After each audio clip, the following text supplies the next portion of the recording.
Hi friends, welcome to our channel. Latest ఎపిసోడ్లో ఏం జరగబోతుందో ముందుగానే తెలుసుకుందాం. ఫ్రెండ్స్, డైలీ సీరియల్ నోటిఫికేషన్ కోసం ఛానల్ని సబ్స్క్రైబ్ చేసుకోండి ఫ్రెండ్స్. అండ్ పక్కనే ఉన్న బెల్ ఐకాన్ని క్లిక్ చేసి ఆల్ ఆప్షన్ని సెలెక్ట్ చేసేయండి. ఇక అప్పు, కావ్య ఇద్దరు కూడా మాయను కలుద్దామని వెళ్తూ ఉంటే రాజు వాళ్ళని ఫాలో అవుతూ ఉంటాడు కదా. ఈ విషయం తెలుసుకున్న కావ్య కావాలని మళ్ళీ వెనక్కి తిరిగిపోయి ఏదో రోడ్డు మీద పడిపోయి వెతుక్కున్నట్టుగానే రివర్స్లో వెళ్ళిపోతూ ఉంటుంది. అప్పుడు అనుకుంటాడు రాజ్, ఏదో పోగొట్టుకున్నట్టున్నారు, వాళ్ళు ఎక్కడికో వెళ్ళటం లేదు, తిరిగి ఇటే వస్తున్నారు అని చెప్పేసేసి ఇక రాజుని డమ్కి కొట్టేసి కావ్య, అప్పు అక్కడి నుంచి జంప్ అయిపోతారు. రాజ్ కూడా ఏదో పోయిందని వెతుక్కుంటున్నారని చెప్పేసి ఇక ఇంటికైతే వెళ్ళిపోతాడు. అమ్మయ్య, బావగారు వెళ్ళిపోయారక్క, త్వరగా పదక్క, మాయ ఊరు నుంచి వచ్చేసి ఉంటుంది అని చెప్పేసి అప్పు కావ్య మాయ ఊరు నుంచి వచ్చిందని చెప్పేసి మాయ ఇంటి దగ్గరకైతే వెళ్ళటం జరుగుతుంది. మరోపక్క స్వప్న వచ్చేసి అమ్మమ్మ గారు, తాతయ్య గారితోటి ఇక అపర్ణ ఆంటీ ఇటువంటి నిర్ణయం తీసుకుంటున్నారు, మీరైనా చెప్పొచ్చు కదా అని చెప్పేసి అనగానే, ఇప్పుడు మేము చెప్పే పరిస్థితిలో లేమమ్మా స్వప్న, అదేదో నువ్వు అపర్ణ దగ్గరికే వెళ్ళి చెప్పొచ్చు కదా అని చెప్పేసి అమ్మమ్మ గారు, తాతయ్య గారు ఇంట్లో జరుగుతున్న ప్రస్తుత పరిస్థితులన్నీ కూడా ఇక కష్టం, సుఖం ఇవన్నీ కూడా స్వప్నతో మాట్లాడుతూ ఉంటారు. ఇక స్వప్న కళ్ళారా చేతులారా నా కావ్య జీవితం నాశనం అయిపోతున్నా నేను చూస్తూ ఉండలేకపోతున్నాను, మనం ఏమీ చేయలేకపోతున్నాం అమ్మమ్మ గారు, అదే నా బాధ అంతా కూడా. కానీ ఒక మనిషి గురించి తప్పులు చెప్పినా ఒప్పులు చెప్పినా మనకు వ్యక్తిగతంగా ఒక గుర్తింపు అనేది ఉంటుంది. వాళ్ళు అలాంటి వాళ్ళ కాదా అనేది మన మనస్సాక్షి మనకు చెప్తుంది. 25 ఏళ్ళు కని పెంచిన అపర్ణ అంటే ఎందుకని ఇలా చేస్తుందో నాకు అర్థం కావటం లేదు. దేనికైనా కొంచెం సమయం ఇవ్వాలి, సమయం ఇస్తేనే కదా దానిలో తప్పొప్పులు అనేవి బయటపడతాయి. ఇంకో 2 రోజుల్లోనే పెళ్లి ముహూర్తం పెట్టేశారు, అదే నాకు చాలా టెన్షన్గా ఉంది అని చెప్పేసి స్వప్న బాధపడుతూ బయటకైతే వచ్చేస్తుంది. ఆ తర్వాత అనామికకు వాళ్ళ అమ్మ నాన్న ఫోన్ చేసి, ఎప్పుడూ అప్పుల్లో కూలిపోతూనే ఉంటారు కదా, మరో కొత్తగా 10 లక్షలు అప్పు ఉంది, ఆ అప్పున్నవాడు ఇంటి దగ్గరికి వచ్చి గొడవ చేస్తున్నాడు, నాన్న భయపడిపోతున్నాడు, చనిపోయే నిర్ణయం తీసుకోబోతున్నాడు, నువ్వు ఏదో రకంగా 10 లక్షలు సాయం చెయ్యమ్మా అని చెప్పేసి అనామికకు వాళ్ళ అమ్మ ఫోన్ చేయటం. అనామిక, ఏంటమ్మా ఇదంతా కూడా, సర్లేండి, నా భర్త నా మాట నమ్మడు, మా అత్తయ్య ఇంతవరకులా నాతో మాట్లాడటం లేదు, ఇప్పుడు నేను ఎక్కడ చచ్చేది అంత డబ్బు కోసం అని చెప్పేసి ఒక్కసారిగా కళ్యాణ్ చెక్ బుక్ మీద సంతకం చేసి ఇక వాళ్ళ ఆఫీసులతో మాట్లాడుతూ చెక్ బుక్ ఇంట్లో పెట్టడం అవన్నీ గుర్తు తెచ్చుకొని, ఎస్, ఈ చెక్ బుక్ని తీసేసుకొని కళ్యాణ్ పెట్టిన సంతకం ఉంది కదా దాంతో చెక్ తీసేసుకుంటే ఆడికి డబ్బు ఇచ్చేయవచ్చు అని చెప్పేసి అనామిక ప్లాన్ చేస్తుంది. అనుకున్నట్టుగానే 10 లక్షల రూపాయల చెక్ని తాను తీసేసుకొని ఇక అక్కడి నుంచి జంప్ అయిపోతుంది. ఇదంతా కూడా కళ్ళారా మన స్వప్న చూసేస్తుంది. స్వప్న చూసేసి ఏమీ తెలియని అమాయకురాల్లాగా ఉంటుంది. ఆ తర్వాత అనామిక ఫోన్ చేసి, సరే బయటకు రండి అని చెప్పేసి ఇక వాళ్ళ ఇంటి దగ్గరలోనే కొంచెం దూరంగా వెళ్ళి చెక్ని ఇచ్చేసేసి ఫోన్లో మాట్లాడుతూ ఉంటుంది. చాటుగా వెళ్ళిన స్వప్న మొత్తానికి కూడా క్యాప్చర్ చేసుకొని సైలెంట్గా ఏమీ తెలియనట్టుగా ఇంటికి వచ్చేసి, అమ్మో అమ్మో అమ్మో, ఎప్పుడు కూడా నా పుట్టింటి వాళ్ళు గొప్ప అని ఎన్ని నాటకాలు ఆడేదానివే, నీ పుట్టింటి వాళ్ళ నిజస్వరూపం, నీ నిజస్వరూపం ఇప్పుడు బయటపడింది అని చెప్పేసి స్వప్న అనుకుంటూ ఉంటుంది. అయితే ఇక ఇది ఇలా ఉండగా స్వప్న ఇలా ఉండగా అక్కడ ఏం జరుగుతుంది అంటే అపర్ణదేవి పైనుంచి వస్తుంది. వచ్చి స్వప్నను తదేకంగా చూస్తూ ఉంటుంది. స్వప్న, ఏంటి అంత పరధ్యానంగా నీలో నువ్వే ఏదో ఆలోచించుకుంటున్నావు, నిన్ను చూస్తుంటుంటే కడుపుతో ఉన్న అమ్మాయి ఇలా ఉండకూడదు అని చెప్పాలి అనిపిస్తుంది, జాగ్రత్తగా ఉండాలి, నువ్వు లోపల బాధపడుతూ ఉంటే కడుపులో బిడ్డ కూడా బాధపడతాడన్న సంగతి మర్చిపోయావా అని అనగానే, ఏం చేయమంటారంటే ఇంట్లో ఉన్న పరిస్థితులు అలా ఉన్నాయి, ప్రతి విషయంలోనూ అబద్ధాలు, ప్రతి విషయంలోనూ ఆలోచించాల్సిన విషయం అని చెప్పేసి స్వప్న అంటూ ఉంటుంది. దేని గురించి? కావ్య గురించా అని అనగానే, తందేముందులేండి, అందరి గురించి అని చెప్పేసి స్వప్న అంటూ ఉంటుంది. నువ్వేదో ఇండైరెక్ట్గా నాతో మాట్లాడుతున్నావు, అదేదో డైరెక్ట్గా చెప్పేస్తే నీకు ఒక డిస్కషన్, నాకు ఒక టైం వేస్ట్ ఉండదు అని అనగానే, అదేం లేదా ఆంటీ, మీరు రాజు గారు ఇంటికి బాబును తీసుకొని వచ్చినప్పుడు అందరూ ఎన్నో మాటలు అన్నారు, కానీ మా కావ్య మాత్రం తన భర్త మీద ఏదో తెలియని నమ్మకంతో ముందుకు సాగింది. కానీ ఇప్పుడు మా అక్క నమ్మకాన్ని పక్కన పెట్టండి. 25 ఏళ్ల నుంచి రాజుగారిని మీరు చూసి వస్తున్నారు కదా, అలాంటప్పుడు రాజ్ ఎటువంటి వ్యక్తిత్వం కల మనిషి అన్నది కన్న తల్లిగా మీకే బాగా తెలియాలి కదా అని అనగానే, అవును, అయితే ఇప్పుడు ఏం చేయమంటావు నన్ను అని అనగానే, అది కాదంటే ఒక్కొక్కసారి కుటుంబానికి, విలువలకి, గౌరవానికి ఇక తల ఉంచే వాళ్ళు ఏం చేస్తారో చెప్పమంటారా? తన కుటుంబ పరువు పోకూడదని చెయ్యని తప్పులకు కూడా చేసినట్టు తల ఉంచుతారు. కొంతమంది ఆడవాళ్ళు డబ్బు కాసపడి మంచిగా ఉన్న వాళ్ళను టార్గెట్ చేసి వాళ్ళ నుంచి డబ్బు దొంచుకోవటం కోసం ఏవేవో ప్రయత్నాలు చేస్తారు.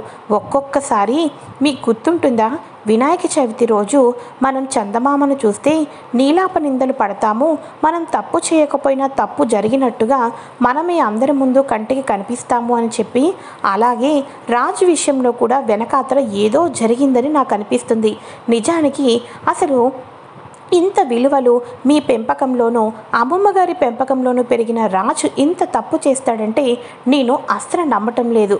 తీరా ఇంటికి ఒక మాయ రావటం, మీరేమో ముహూర్తాలు పెట్టేయడం, ఇదంతా చూస్తుంటుంటే ఎందుకో మీకు చెప్పే అంత దాన్ని కాదు, కానీ తొందర పడుతున్నారేమో, లోపల ఏవో నిజ నిజాలు దాగి ఉన్నాయేమో, ఇంకొంచెం కాలం వెయిట్ చేస్తే వెనకాతలు ఉన్న నిజాలన్నీ బయటపడతాయేమో అని నాకు అనిపిస్తుంది.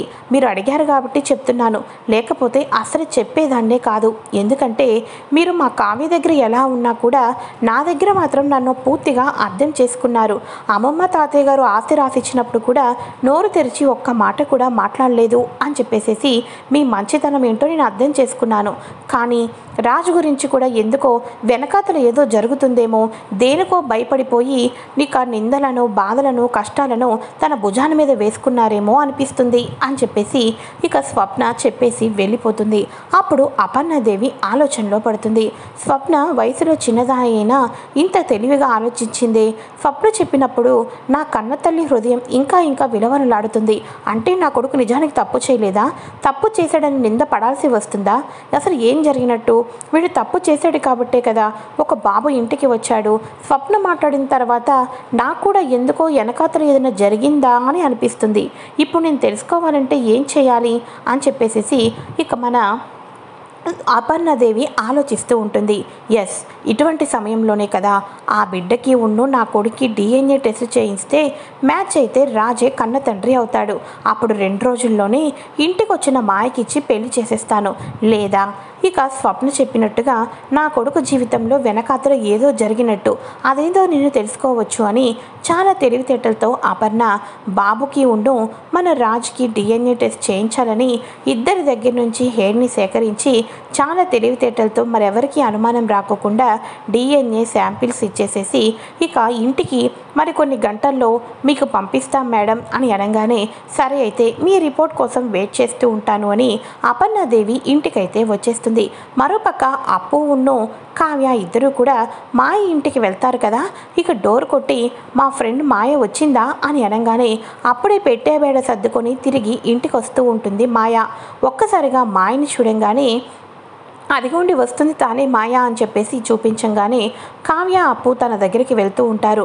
కానీ కావ్యని అప్పుని చూసి తన నిజస్వరూపం తెలిసిపోతుందని, ఇంతకాలం డబ్బులు దోచుకున్నాను కాబట్టి ఇలా జరిగింది కాబట్టి ఇక నేను ఏం చేయలేనని చెప్పేసి వీళ్ళ నుంచి తప్పించుకోవాలని మాయ స్పీడ్గా అక్కడి నుంచి పరుగు పరుగున వెళ్ళిపోతూ ఉంటుంది. అయితే కళావతి వేసే ప్రతి అడుగు కూడా ఏం చేస్తుందా, ఎటువంటి ప్లాన్లు వేస్తుందా, 2 రోజుల్లో చిత్రకి రాజ్కి పెళ్లి చేసేంతవరకు కళావతిని అస్సలు ఈజీగా వదిలేదే లేదు. బాగా అబ్జర్వేషన్ చేయాలి అని రుద్రాని ఫాలో అవుతూ ఆ తర్వాత మాయను కలవటం ఇవంతా చూసేసిన తర్వాత మాయ పరిగెత్తుకుంటూ వెళ్ళిపోతూ ఉంటే స్పీడ్గా వచ్చి మాయకు యాక్సిడెంట్ చేసేసి రుద్రాని చేతుల్ని దులుపుకొని అక్కడి నుంచి వెళ్ళిపోతుంది. ఒక్కసారిగా రక్తపు మడుగుల్లో ఉన్న మాయను చూసి కళావతికి కన్నీళ్లు, టెన్షన్ పుట్టుకొచ్చేస్తూ ఉంటాయి. ఇక మాయను ఎంత నీళ్లు కొట్టినా లెగదు. ఒక పక్క తలకు పెద్ద గాయం, తల నిండా రక్తం కారిపోతూ ఉంటుంది. ఇక వెంటనే ఏమీ చేయలేని పరిస్థితుల్లో అప్పు అని ఇక మన కావ్య ఇద్దరు కూడా హాస్పిటల్లో అయితే అడ్మిట్ చేస్తారు. ఎమర్జెన్సీ వార్డులో ఇక తనను తీసుకొని వెళ్ళి ట్రీట్మెంట్ చేస్తూ ఉంటారు. ఇలా ఎమర్జెన్సీ వార్డులో ట్రీట్మెంట్ చేస్తూ ఉండగా ఇక డాక్టర్స్ అయితే చెప్తూ ఉంటారు, చాలా టైం పట్టేటట్టు ఉంది, తను స్పృహ కోల్పోయింది, ఇక బ్లడ్ అనేది ఎక్కిస్తున్నాం అని చెప్పేసి అనగానే, మీరు ఏం చేస్తారో తను మాత్రం మంచిగా కోలుకునేటట్టు చేయండి అని చెప్పేసి అనగానే, ఒక పక్క అక్క మనం ఇంటి దగ్గర నుంచి వచ్చేసాం కదా, ఇంట్లో వాళ్ళు కంగారు పడుతూ ఉంటారు, ఇప్పుడు మాయ ఇప్పుడే స్పృహలోకి వస్తే ట్రీట్మెంట్ చేసి తీసుకొని వెళ్ళచ్చు, తనను డిశ్చార్జ్ చేయడానికి స్పృహలోకి రావడానికి ఎంత టైం పడుతుందో ఏంటో, నేను ఉంటానక్క, నువ్వు వెళ్ళక్క అని చెప్పేసి అప్పు చెప్తూ ఉంటుంది. అప్పు ఏదైనా చిన్న మెలకు వచ్చినా నాకు ఫోన్ చేయి అప్పు అని అనగానే, నేను అంతా చూసుకుంటాను కానీ నువ్వు ఇంటికి వెళ్ళక్క అని చెప్పేసి అప్పు కావ్యనైతే ఇంటికైతే పంపించేసి మాయ దగ్గర అప్పు కాపలా కూర్చొని ఉంటుంది. అయితే ఇక ఇదిలా ఉండగా కావ్య ఇంటికి వెళ్ళిపోతుంది. ఆ తర్వాత అపర్ణకు ఫోన్ కాల్ రావడంతో అపర్ణ ఎప్పుడెప్పుడు వస్తాయని అంటూ ఉంటే, ఇంకో అరగంటలో వచ్చేస్తాయి అని చెప్పేసి చెప్తూ ఉంటారు. అయితే ఇది లోపల ఇలా ఉండగా కళ్యాణ్ వచ్చేసేసి ఇంటికైతే వస్తాడు. ఇంటికి వచ్చి చెక్ బుక్ చూసిన తర్వాత చెక్ బుక్లో చెక్ అయితే కనిపించదు. ఇదేంటిది, నా చెక్ బుక్లో చెక్ ఏమైపోయింది, అమ్మా నువ్వేమైనా తీసావా అని అనగానే, నాకేం అవసరం రా నీ చెక్ బుక్తో అని చెప్పేసి అనగానే, అదేంటి నేను ఏ క్లయింట్కి ఇవ్వలేదు, ఇప్పుడు ఆయన గురించి ఈ చెక్ బుక్ మర్చిపోయినని తీసుకుందామని వచ్చాను అని చెప్పేసి కళ్యాణ్, ఎవరు తీయకుండా ఏమైపోతుంది అని చెప్పేసి అనగానే, అనామిక ఏంటి కళ్యాణ్ చెక్ బుక్లో చెక్ మిస్ అయిందా, చెక్ మిస్ అయిందంటే డబ్బులు మిస్ అయినట్టే కదా లెక్క అని అనగానే, దానికి వివరంగా చెప్పాలా, అదే కదా అర్థం, అయినా ఎవరు తీశారు అని చెప్పేసి కళ్యాణ్, అనామిక నువ్వేమైనా తీసావా అని అనగానే, ఇదేదో చాలా బాగుంది కళ్యాణ్, డబ్బులతో నాకేం పని, నాకు డబ్బుల్లోనే పుట్టి పెరిగాను, నా తల్లిదండ్రులు రూపాయి అడిగితే 1000 రూపాయలు ఇచ్చేవాళ్ళు, అటువంటిది నాకెందుకు ఈ డబ్బుల గురించి, అయినా డబ్బు కావాలి, డబ్బుకి బాగా ఇబ్బంది పడిన వాళ్ళే ఇటువంటి దొంగతనాలు చేస్తారని నా ఒపీనియన్, అంతే కదా ఆంటీ అని అనగానే, ఒక వరుసగా చెప్పాలి అంటే ఒక రకంగా అది కూడా అర్థమే వస్తుంది అని చెప్పేసి దానిలక్ష్మి చెప్తూ ఉంటుంది. అయితే ఇక ఇంట్లో ఉన్న వాళ్ళందరూ కూడా కళ్యాణ్ చెక్ ఎవరు తీసుంటారు అని అంటూ ఉంటే, ఇక అప్పుడు మన అనామిక, నాకెందుకో స్వప్న మీద అనుమానం వస్తుంది అని అనగానే, ఏయ్ నీ కంటికి ఎలా కనిపిస్తున్నానే నేను అని అంటూ ఉంటుంది స్వప్న. చూడు స్వప్న, నిన్నేమీ అనటం లేదు, అంటే నేను నిన్ను బజారుకి వెళ్ళినప్పుడు ఒక విషయం తెలిసింది, యాక్చువల్గా మీ అమ్మగారు ఇంట్లో జరగటం లేదని కనకమాంటి పనులు వెతుక్కుంటున్నారంట కదా, పనులు వెతుక్కుంటున్న కనకమాంటి పనిలోకి జాయిన్ అయిపోతానని వాళ్ళతో చెప్పిందంట, కానీ తీరా నిన్ననే నేను పనిలోకి రావాల్సిన అవసరం ఏమీ లేదు, నా దగ్గరే చాలా డబ్బు ఉందని చెప్పేసి వాళ్లకు గట్టిగా సమాధానం చెప్పి ఇంటికి వెళ్ళిపోయిందంట. అంటే దాని అర్థం ఏంటి, తనకి డబ్బు వచ్చిందనే కదా, ఇంత అర్ధాంతరంగా వాళ్ళకు డబ్బు ఎలా వస్తుంది, ఈ ఇంటి నుంచి నీలాంటి వాళ్ళు పుట్టింటికి పంపిస్తేనే కదా అని చెప్పేసేసి స్వప్న మీద నిందలు వేస్తూ ఉంటుంది. మాట్లాడవే మాట్లాడు, ఇంకా ఎంత మాట్లాడతావో మాట్లాడు, మామూలుగా అయితే ఈ పాటకే నీ చంప పగల కొట్టుండేదాన్ని, కానీ నువ్వు ఇంకా ఎంతలా మాట్లాడతావా అని, నిజాలు బయట పెడతావని వెయిట్ చేస్తున్నాను అని చెప్పేసేసి మన స్వప్న అంటూ ఉంటుంది. ఇక వెంటనే, చూడు నా అమ్మ నిజంగానే పని కోసం వెళ్ళుంటుంది, కానీ ఒకరి దగ్గర డబ్బులను దొంగతనం చేయటం కానీ తన కాని రూపాయిని తీసుకోవడం కానీ మా రక్తంలోనే లేదు, నిజంగానే మా అమ్మ పని వెతుక్కోవడానికి వెళ్ళుంటుంది, ఆ తర్వాత ఈ విషయం తెలుసుకున్న మా అప్పు మా నాన్న ఇద్దరు కూడా అంత అవసరం లేదని చెప్పేసి తనకు గట్టిగా వార్నింగ్ ఇచ్చి ఇంట్లో కూర్చోపెట్టే ఉంటారు, అంత మాత్రాన నేను నా పుట్టింటికి డబ్బు పంపించేస్తానా అని చెప్పేసి అనగానే, డబ్బు మీద వ్యామోహం ఉంది కాబట్టే కన్నీళ్లు పెట్టుకుంటూ అమ్మమ్మ తాతయ్య దగ్గర ఆస్తిని రాయించుకున్నావు, ఇప్పుడు తెలియకోకుండా నీ పుట్టింటికి డబ్బు పంపించావు అని చెప్పేసి తన మీద నింద రాకోకుండా, తన మీద ఏ అనుమానం రాకోకుండా అనామిక స్వప్న మీద నిందలు వేసి రుద్దుతూ ఉంటుంది. అప్పుడు ఒక్కసారిగా స్వప్న అనామిక చంపలు పగల కొట్టేస్తూ ఉంటుంది. దానిలక్ష్మి, స్వప్న ఏం చేస్తున్నావో నీకు తెలుస్తుందా అని అనగానే, చంపేలేదు సంతోషించండి అని అనగానే, స్వప్న ఏంటా మాటలు అని అనగానే, అసలు ఈ అనామిక నిజస్వరూపం మీకు తెలియటం లేదు, అసలు అనామికకి వెనకాతల కుప్పలు కుప్పలు అప్పులు ఉన్నాయి, వాళ్ళ అమ్మ నాన్న ప్రతిరోజు కూడా దీనికి ఫోన్ చేసి డబ్బులు ఎలా అయితే తీసుకొని వస్తావా అని అడుగుతున్నారు. ఒక్కసారి ఈ వీడియో చూడండి అని చెప్పేసి పూర్తిగా వీడియోనంతా చూపిస్తుంది. కళ్యాణ్ దగ్గర చెక్ తీసుకోవటం, రోడ్డు మీద వెళ్ళి ఆ డబ్బు ఇవ్వటం, ఆ తర్వాత అమ్మ ఈ 10 లక్షలతో ఆపేసేయండి, ఇప్పటికే ఇక్కడ పరిస్థితులు బాగోలేదు, నేనేమో కుటుంబాన్ని 3 ముక్కలు చేసి కళ్యాణ్ పేరు మీద వచ్చిన ఆస్తిని తీసుకొని నా పేరుకు మార్చుకొని ఏకంగా కళ్యాణ్ని విడగొట్టేసి నా పుట్టింటికి తీసుకొని వచ్చి విడికాపురం పెడదాము అనుకున్నాను. విడికాపురం కాదు కదా, అసలు కాపురానికి ఇక్కడ దిక్కు దిమానా లేకుండా ఉంది. నాన్నని కొత్తగా అప్పులు చేయొద్దని చెప్పండి. ఇప్పటికే నేను ఆ ఇంట్లో తప్పులు చేసి మోసాలు చేసి దొరికిపోతానేమోనని భయం వేస్తుంది అని వాళ్ళ అమ్మ వాళ్ళతో మాట్లాడిన మాటలన్నీ రికార్డ్ చేసి స్వప్న ఈ విధంగా ఇంట్లో వాళ్ళందరికీ చూపిస్తుంది. అప్పుడు కళ్యాణ్ అనామిక చంప పగలకొట్టి, ఛీ నీలాంటి దాని మెడలో తాళి కట్టానంటే నా మీద నాకే అసహ్యం వేస్తుంది అని చెప్పంగానే అప్పుడు అపర్ణాదేవి కూడా అంటూ ఉంటుంది, ధాన్యలక్ష్మి నా కోడలు బంగారం వెనక్కేసుకొని వచ్చావు కదా, ఇప్పుడు చూడు నీకేం గతి పట్టిందో అని అనగానే ఏం చేస్తానులే అక్క, నా కోడలేమో పుట్టింటికి డబ్బు మోస్తుంది, నీ కొడుకేమో బయట అమ్మాయిని ఇంటి కోడలుగా తీసుకొని వచ్చాడు అని అనగానే అది కూడా తేలిపోతుంది ఇప్పుడే అని చెప్పేసి ఫోన్ అయితే చేస్తుంది. మేడం వచ్చింది మేడం అని అనగానే ఇక గుమ్మం దగ్గరికి వెళ్ళి రిపోర్ట్స్ తీసుకుంటుంది. రిపోర్ట్స్లో మ్యాచ్ అవ్వలేదని తెలుస్తుంది. ఒక్కసారిగా మన ధాన్యలక్ష్మి స్వప్న చెప్పిన మాటే నిజం, రాజు ఎందుకనో భయపడుతున్నాడు, తన కొడుకు కాకపోయినా కొడుకు అని నిందన మోస్తున్నాడు అంటే వాడి వెనకాతలు ఏదో బలమైన కారణం ఉంది, అదేంటో నేను తెలుసుకోవాలి అని చెప్పేసి ఇక పేపర్ పట్టుకొని లోపలికి వస్తుంది. ఇక హాల్లో ఈవినింగ్ అవటంతో అందరూ కూడా ఉంటారు. ఒక్కసారిగా అపర్ణాదేవి, రాజ్ చెయ్యని తప్పుకు నిందరు నీ మీద ఎందుకు వేసుకుంటున్నావు, ఆ బాబుకి నీకు ఎటువంటి సంబంధము లేదు అని ఈ DNA టెస్ట్ నిరూపించింది, అలాంటప్పుడు నువ్వు ఈ మాయని ఎందుకు పెళ్లి చేసుకోవాలనుకుంటున్నావు, అసలు ఈ బాబును నీ కన్న కొడుకు నీ రక్తమని ఇంటికి ఎందుకు తీసుకొని వచ్చావో నాకు తెలియాలి అని చెప్పేసి అపర్ణాదేవి గట్టిగా అరుస్తూ ఉంటుంది.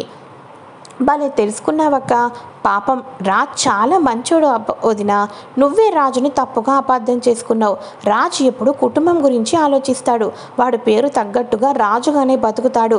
నిజానికి బాబు కన్న తండ్రి రాజ్ కానే కాదు అని తెలిసిపోయింది కదా, వాడు నిందను తల మీద వేసుకున్నాడక్క, నిజానికి తప్పు చేసింది మా పెద్దన్నయ్య సుభాష్ అని చెప్పేసి రుద్రాణి చెప్పంగానే ఒక్కసారిగా అపర్ణాదేవి షాక్ అయిపోతుంది. రుద్రాణి ఏం వాగుతున్నావే నువ్వు అని అనగానే ఒక్కసారి ఇదే విషయాన్ని మా అన్నయ్య కళ్ళల్లో కళ్ళు పెట్టి చెప్పమని చెప్పు, అది నిజమో అబద్ధమో నీకే తెలిసిపోతుంది అని చెప్పేసి అనగానే అపర్ణాదేవి సుభాష్ వైపు చూస్తుంది. ఒక్కసారిగా సుభాష్ తలదించుకుంటాడు. సుభాష్ నోట్లో నుంచి మాట రాదు.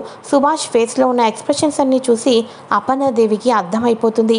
ఈ వయసులో తన భర్త తప్పు చేశాడన్న వార్త తెలిసి తన భర్త ముఖంలో అద్దాలన్నీ తెలుసుకొని ఒక్కసారిగా అపర్ణాదేవి గుండెపోటుతో కుప్పకూలిపోతుంది. అపర్ణాదేవి గుండెపోటుతో కుప్పకూలిపోగానే కావ్య, రాజ్ అందరూ కూడా అపర్ణకు లేపడానికి ప్రయత్నం చేస్తూ ఉంటారు. కానీ ఎప్పటికీ లేవలేకపోవడంతో ఒక్కసారిగా అపర్ణాదేవిని హాస్పిటల్లో అయితే అడ్మిట్ చేస్తారు. అదే హాస్పిటల్లో మాయ రక్తపు మడుగుల్లో ఉన్న హాస్పిటల్లో ట్రీట్మెంట్ చేస్తారు కదా, ఒకవైపు నిజమైన మాయ ట్రీట్మెంట్, మరో పక్క హార్ట్ అటాక్లో ఉన్న అపర్ణాదేవి ట్రీట్మెంట్. అపర్ణాదేవికి ఇక హార్ట్ అటాక్ రికవరీ అవుతుంది, స్పృహలోకి రావడానికి కొంచెం టైం పడుతుంది, తను ఎందుకనో చాలా మనసుకి స్ట్రెస్ తీసుకుంది అని డాక్టర్లు చెప్తూ ఉంటారు. మరోపక్క తనకు కావలసిన వాళ్ళు ఎవరైనా ఉంటే వాళ్ళ స్పర్శ, వాళ్ళ మాటలతోటి పేషెంట్ స్పృహలోకి రావచ్చు అని మాయకు సంబంధించిన డాక్టర్ చెప్పంగానే కళావతి బాబుని తీసుకొని మాయ ఉన్న గదిలోకి అయితే వెళ్తుంది. మాయ ఉన్న రూమ్లోకి వెళ్ళి నీ కొడుకు వచ్చాడు, ఇప్పుడు నువ్వు చచ్చిపోతే నీ కొడుకు అనాథ అయిపోతాడు, నువ్వు బతకాలి, నువ్వు కళ్ళు తెరవగలవు అని చెప్పేసి కొడుకుతోటి ముఖం మీద కొట్టించి కొడుకు స్పర్శ తగిలేటట్టు చేసి కొడుకుతో కొట్టించడం ద్వారా స్పృహ కోల్పోయిన మాయ ఒక్కసారిగా స్పృహలోకి అయితే వస్తుంది. మాయ హాస్పిటల్లో స్పృహలోకి వచ్చిన తర్వాత అప్పుడు కళావతికి క్షమాపణ చెప్పి నిజాలన్నీ చెప్తూ ఉంటుంది.